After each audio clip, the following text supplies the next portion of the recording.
아버지께 참되게 예배하는 자들은 영과 진리로 예배할 때가 오나니 곧 이때라. 아버지께서는 자기에게 이렇게 예배하는 자들을 찾으시느니라. 하나님은 영이시니 예배하는 자가 영과 진리로 예배할지니라. 아멘. 예수님께서 오늘 본문에서 예배는 영과 진리로 예배하여야 한다. 영과 진리로 예배할 때가 온다. 그리고 바로 이때다. 이렇게 말씀하셨습니다. 이것을 이제 당시 이 한 여인, 수가성의 한 여인의 질문을 받으시고 이 대답을 하시면서 이렇게 말씀하신 것이죠. 근데 그 질문이 무엇이었냐면, 이제 그 여인은 사마리아 사람이었는데, 당시 사마리아 사람들은 그 특정한 산에서, 그리심산인가 하는 산에서 예배를 드리고 있었죠. 그런데 또 이제 남유다 사람들, 유대인들은 예루살렘에서 예배를 드렸습니다. 그래서 이 여인이 묻습니다. 어디에서 예배를 드리는 것이 많습니까? 이렇게 물어보는데 예수님께서 이렇게 말씀하시죠. 예배는 어떤 특정한 장소에서 드리는 것이 아니라 이제는 영과 진리로 예배할 때다. 하나님께서는 이렇게 영과 진리로 예배하는 자를 찾으신다라고 말씀하시죠. 이 말씀은 이제 기본적으로 어떤 의미가 첫째로 들어가 있냐면, 그러니까 하나님과 우리 사이에 예배를 드릴 때 개입하는 그 어떤 것도 다 이제 제거하고 오직 하나님과 우리 사이에서 예배가 이루어져야 한다 라고 하는 말씀을 하신 거라고 하는 것. 즉, 그 전에는 어땠습니까? 예배는 성전에서 드려야 됐고, 제사장이 주관해야 했고, 동물을 희생하는 제사를 드려야 했고, 어떤 의식과 절차가 있었고, 장소가 있었고, 또 제사장이라고 하는 그런 사람도 그 중간에 개입했었죠. 지금 예수님께서는 그 구약의 모든 그 제사 제물을 다 철폐하시고 이제 영과 진리의 예배, 즉 하나님과 사람 사이에 아무것도 없는 상태에서 오직 하나님의 계시에, 하나님의 은혜에 반응하는 예배를 드려야 한다라고 지금 말씀하시는 겁니다. 이것이 이 영과 진리의 예배의 가장 기본적인 뜻이지요. 그런데 우리가 흔히 예배를 한다라는 표현을 예배를 드린다라는 표현으로도 우리가 예배하는 것을 표현을 하지요. 그런데 예배를 드린다라고 하는 표현은 무척이나 오해의 소지가 있습니다. 왜냐하면 예배를 드린다라고 하는 것은 내가 주체가 되는 것이 확실하지요. 내가 하나님께 뭔가를 드려서 그것이 예배가 이루어진다라고 하는 그런 의미가 쏙 들어가는데, 이게 인간의 본성에 딱 들어맞는 그런 것이기 때문에 사람들은 예배를 드린다라는 표현을 거부감 없이 자주 사용합니다. 그런데 예배는 그런 것이 아니죠. 오늘 예수님의 말씀을 통해서 우리가 확실하게 알 수 있는 것은 영과 진리의 예배는 그렇게 인간이 어떤 것을 해서 하나님께 드려지는 예배가 아니라고 하는 것이죠. 예배는 그 반대입니다. 하나님께서 우리에게 나타나시고 계시로 우리에게 나타나시고 은혜를 베푸시는 것에 대한 반응이 예배라고 하는 것입니다. 그러니 드린다라고 하는 표현은 그 예배의 본질을 뒤집는 잘못된 표현이라고 하는 것이죠. 예수님께서는 그 인간의 본성을 너무도 잘 아시기 때문에 지금 이제는 너희가 그 본성을, 타락한 본성을 가지고 예배하지 말고 하나님의 계시 가운데 너희를 온전히 자리하는, 내려놓는 그 앞에 서는 예배를 드리라라고 하는 그런 말씀을 하고 계시는 것이죠. 인간의 그 타락한 본성은 두 가지에 갇혀 있습니다. 하나는 무엇이냐면 인과율이라고 하는 것에 갇혀 있고, 또 하나는 자기 중심성에 갇혀 있습니다. 그래서 사람들은 끊임없이 예배하는 가운데에서도 이 인과율과 자기 중심성을 바탕으로 예배를 하려고 합니다. 즉 예배를 하는 것은 내가 뭔가를 하나님께 원인으로서 뭔가를 드리고 그 결과로서 예배가 이루어진다라는 생각, 그리고 그 원인으로서의 나, 그게 자기 중심성이죠. 그렇게 드려지는 예배를 우리 사람들은 아주 자연스럽게 생각하고, 기독교 외의 다른 모든 종교는 다 그렇게 어떤 종교 의식을 치르지요. 인간이 정성을 들이고, 인간이 어떤 공로를 바치고, 어떤 희생을 하고 하는 것을 통해서 신을 만족시킴으로써 예배가 이루어진다라고 생각하는 것이 기독교 외의 모든 종교의 특성입니다. 특히 우리나라가 그런 특성이 아주 강한 민족이죠. 우리는 정성을 들이면 하늘이 안다라고 하는 그 민족적 뿌리가 아주 깊숙이 들어가 있는 사람들입니다. 그런 민족이죠, 우리가. 그래서 정한수를 뒷마당에 떠놓고 비나이다, 비나이다 그렇게 정성을 들이면 신이 그것을 보고 감동을 해서 소원이 이루어진다 라고 하는 것이 우리 민족의 뿌리죠, 뿌리. 근데 기독교는 그게 아니다 라고 지금 예수님께서 말씀하시는 것이죠. 영과 진리의 예배는 그 모든 것들을 다 제거하고, 그 인간에 갇힌 자기 중심성을 제거하고 오직 하나님의 은혜에 반응하는 것으로서 예배를 우리가 하기를 주님께서는 원하시는 것입니다.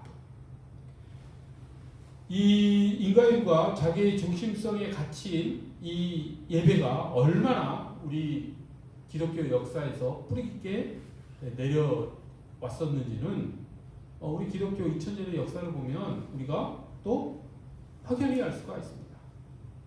대표적인 것이 가톨릭이죠. 가톨릭은 수백 년에 걸쳐서, 아주 수백 년에 걸쳐서 사제직과 그 다음에 제의 의식, 그 다음에 7대 성사라고 하는 이런 여러 가지 관습, 전통 이런 것들을 만들어 왔습니다. 그래서 가톨릭은 사제 없이는 그 가톨릭 신자들이 신앙생활을 할 수 없는 그런 조직이 되어 버렸지요. 7대 성사라는 게 무엇입니까? 태어나면서부터 죽을 때까지 결혼하고 하는 모든 병에 걸렸다든지 뭐 하는 모든 그 7가지 인생에 있어서 중요한 일들에 다 사제가 뭐 개입해야 된다라고 하는 것이지 않습니까? 그리고 그 모든 일들의 어떤 의식, 제의 절차들이 엄격하게 지켜져야 된다라고 하지요. 그리고 조직 자체도 대단히 피라미드 구조로 위계적으로 구성되어 있습니다. 가톨릭이 그렇게 그 조직과 그 어떤 제의 의식과 그 다음에 사제직이 이렇게 단단하게 굳어진 이유가 무엇이겠습니까?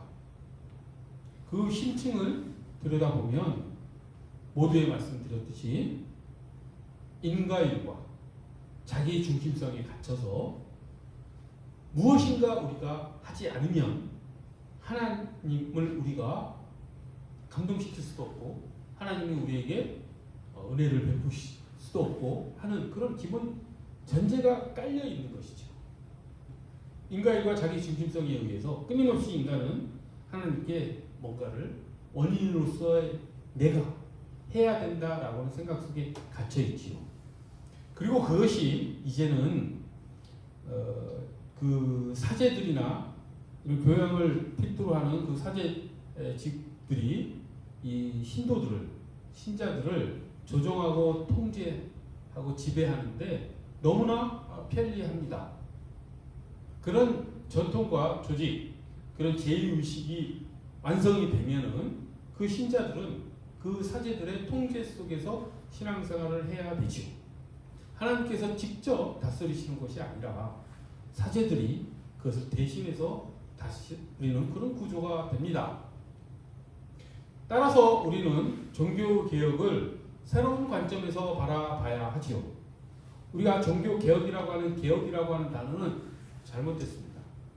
개혁이라고 하는 것은 뭔가 새롭게 한다라는 그런 의미 중에서도 잘못된 것, 부분적인 것으로 잘못된 것을 좀 고쳐나가는 그런 의미가 들어있지요. 그런데 루터가 주장한 종교개혁은 그 정도 의미가 아니라 수천 년간 쌓아져 왔던 그 사제직과 제의의식, 전통, 관습 등을 뒤집어야 한다. 그것을 다시 원래 복음으로 회복해야 된다 라고 하는 그런 운동이었던 것이죠. 루터가 의도했던 것은 분명히 그것입니다. 단순히 면죄부를 판매하는 것에 대한 반발으로서 그 면죄부 판매를 고치기 위해서, 그 가톨릭의 부패를 고치기 위해서 종교개혁을 한 것이 아니라고 하는 것입니다. 가톨릭이 복음의 본질에서 벗어나 인간이 그 사이에 개입해서 하나님을 어떻게 보면 조종하려고 하는, 신도들을 통제하려고 하는 그 잘못된 구조 자체를 이제 무너뜨리고 다시 복음으로 돌아가자는 운동이 종교개혁이라고 할 수 있습니다. 그렇기 때문에 종교개혁이라는 표현보다는 종교회복으로 표현하는 것이 더 좋은 표현일 것입니다. 그것을 루터는 의도하고 그렇게 새롭게 이제 기독교가 나아가야 된다라고 하는 것을 주창한 것이죠. 그리고 그것을 신학적으로 완성한 분이 칼빈이죠. 그래서 칼빈에 의해서 새롭게 그 기독교 교리가 다시 세워지게 되는 것입니다. 그리고 우리는 그 칼빈의 그 교리에 따라서 지금 이렇게 신앙생활을 하고 있지요. 그래서 개신교는 가톨릭과 달리 하나님과 그 하나님의 백성 사이에 그 어떤 것도 이제 제거한 그런 예배를 하는, 그런 신앙생활을 하는 그런 새로운 그런 기독교로서 출발하고 지금까지 이렇게 지내온 것입니다. 그것이 종교 개혁의 본 의도였던 것이지요. 그런데 불행하게도 인간은 선한 것을, 하나님께서 창조하신 좋은 것들을 왜곡하고 부패시키는데 명수입니다. 그래서 루터와 칼빈에 의해서 새롭게 되어진 기독교가 다시 부패해 가죠. 그래서 오늘날 개신교를 바라봤을 때 하나님과 인간 사이에 개입되는 것들이 또다시 생겨나기 시작했습니다. 그것이 무엇이겠습니까? 사제직은 없어졌지요. 아주 제의의식이나 칠대 성사 이런 것들 사라졌죠. 하나님과 사람 사이에 개입되는 것들을 많이 없앴습니다. 그런데 다시 그 사이를 뒤집고 들어오는 것들이 서서히 생겨나기 시작하고 그것이 또 견고히 틀을 잡아 버렸습니다. 그것이 무엇입니까? 목사직이 대표적으로 그 일을 하고 있다라고 볼 수 있죠. 이제 목사가 성도들을 또 조종 통제하는 그런 직분으로 오해하죠. 목사가 하는 설교가 마치 하나님의 말씀인 것처럼 그렇게 설교 비판을 허용하지 않죠. 설교는 기록된 말씀을 이제 해석을 해서 성도들에게 하나님의 말씀을 전하는 것인데 거기에는 필연적으로 목사 개인의 무엇이 들어갑니까? 견해가 들어갈 수밖에 없지요. 그렇다라고 한다면 그 안에 왜곡된 내용이라든지 목사 개인의 의도가 들어갈 수밖에 없습니다. 그것이 인간이지요. 그렇기 때문에 우리가 설교를 들을 때도 비판적으로 들어야 되지요. 이 말을 지금 하고 있는데 이 말을 지금 그래도 되나 하는 생각이 드는 분들도 있을 수 있습니다. 목사님이 강단에서 선포하는 말씀은 하나님의 말씀과 동일한 것 아닌가? 이렇게 생각하는 분들이 계시죠. 분명히 말씀드리지만 아닙니다. 틀릴 수 있고 그것이 그 목사의 개인적 어떤 생각들이 많이 들어갈 수 있습니다. 그것을 절대화하면 안 되죠. 우리가 절대화하는 것은 오직 하나님이십니다. 그리고 그 하나님 말씀이죠. 우리는 그렇게 예배해야 합니다. 그 사이에 아무리 목사가 설교를 잘해도 그걸 개입해서는 안 되죠.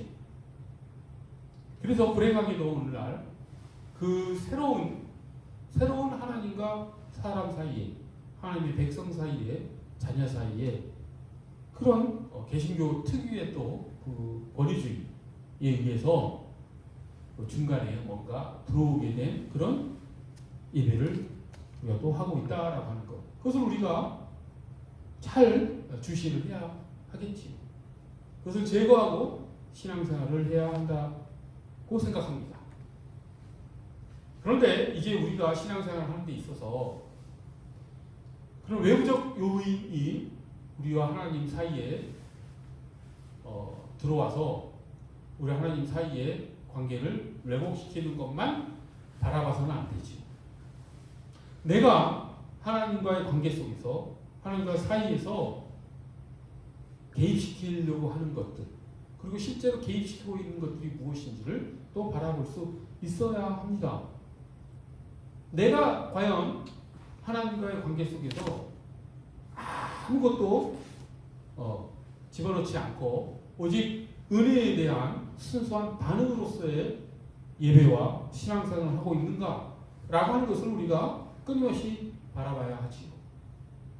그러면 나와 하나님 사이에 나로 인해서 개입되는 그것은 무엇이겠습니까? 그것을 이제 뿌리부터 찾아가 보면 좀 찾아낼 수가 있습니다. 그 뿌리가 무엇이었습니까?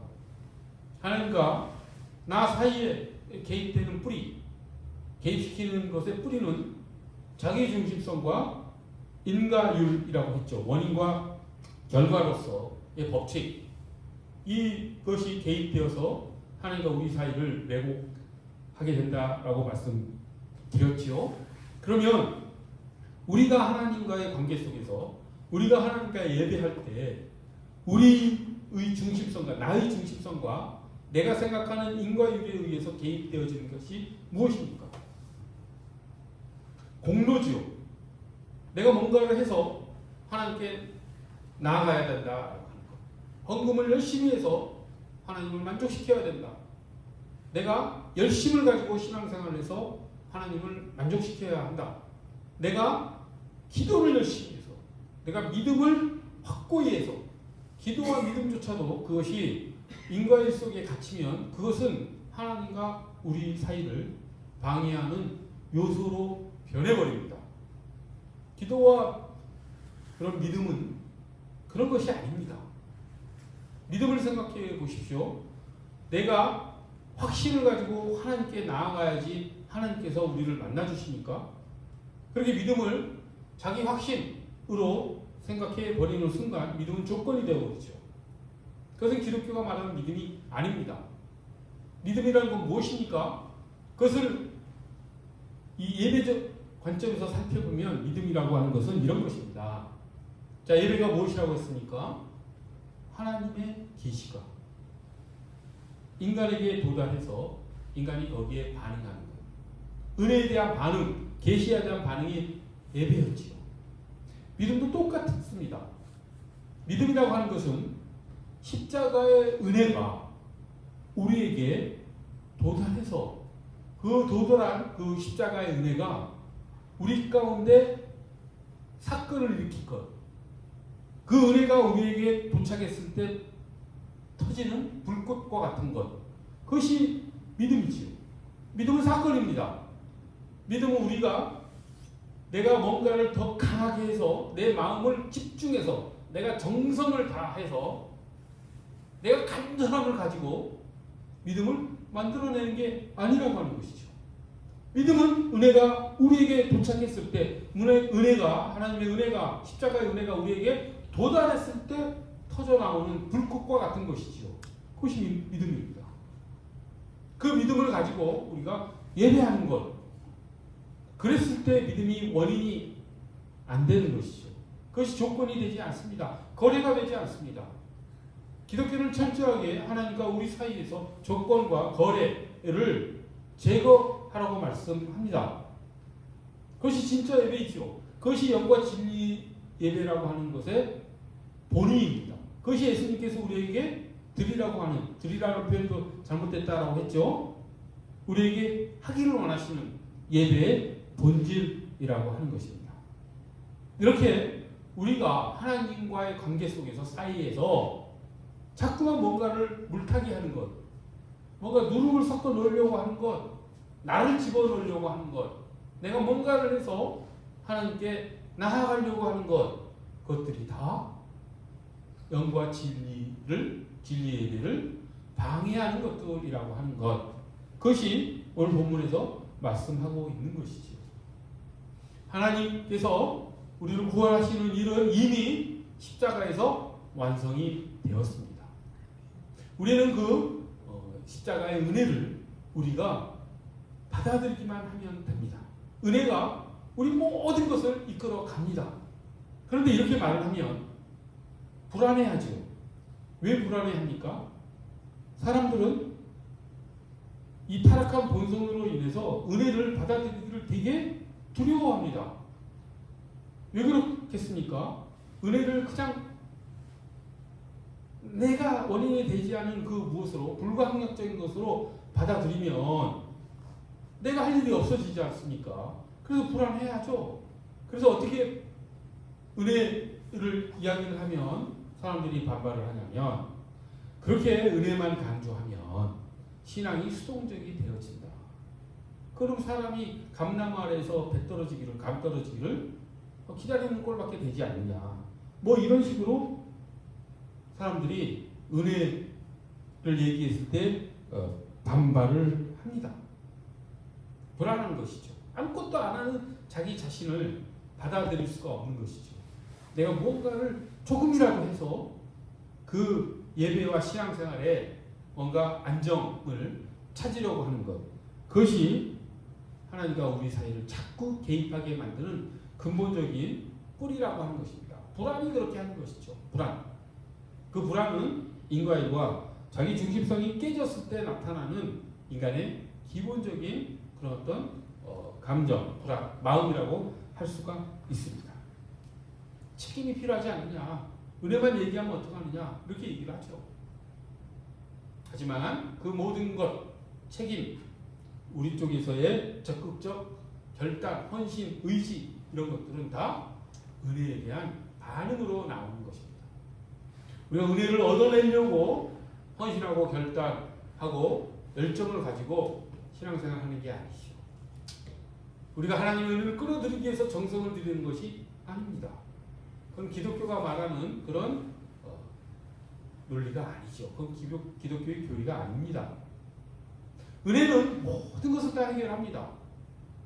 이 말을 불안해하며 듣지 마십시오. 이미 십자가에서 예수님께서는 그 모든 것을 다 이루셨습니다. 주님께서 말씀하신 다 이루었다라는 십자가 상에서의 예수님의 말씀은 이런 것들을 다 포함하는 그런 말씀입니다. 하나님께서는 은혜로 우리를 이끌어 가시고 우리를 하나님의 자녀로서 온전한 존재로 빚어 가십니다. 우리는 그 은혜 앞에 서면 됩니다. 그 은혜 앞에 섰을 때 우리는 진정한 새로운 피조물로 하나님의 자녀로 새롭게 빚어져 가는 것이지요. 그 사이에 자꾸 뭔가 자기 것을 넣으려고 하면 할수록 우리는 거듭남의 삶에서 멀어집니다. 다 하나님 앞에 비우는 것. 이 비운다는 표현 자체도 위험할 수 있습니다. 왜? 비운다는 게 주체가 나이기 때문에. 그냥 우리는 은혜 안에 들어가 거하면 되는 것이죠. 그러면 하나님께서 우리를 이끌어 가십니다. 그것이 하나님께서 십자가에서 이루신 일이라고 하는 것. 우리는 그 십자가의 은혜를 바라보면서 그 은혜 가운데 거하면 하나님께서 다 이루십니다. 불안해하지 마십시오. 하나님의 능력은 그 불안까지도 포함해서 그것까지도 감안하셔서 성지로 우리를 인도해 가실 것입니다.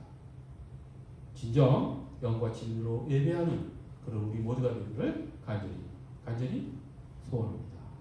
기도하겠습니다.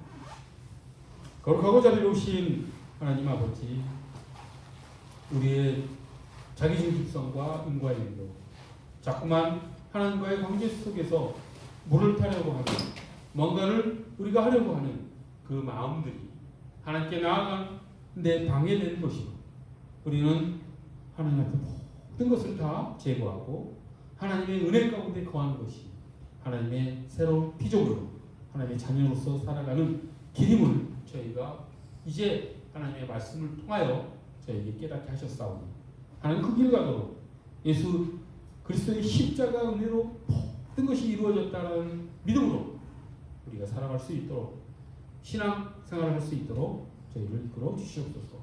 감사드리며 예수 그리스도 이름 받들어 기도드립니다.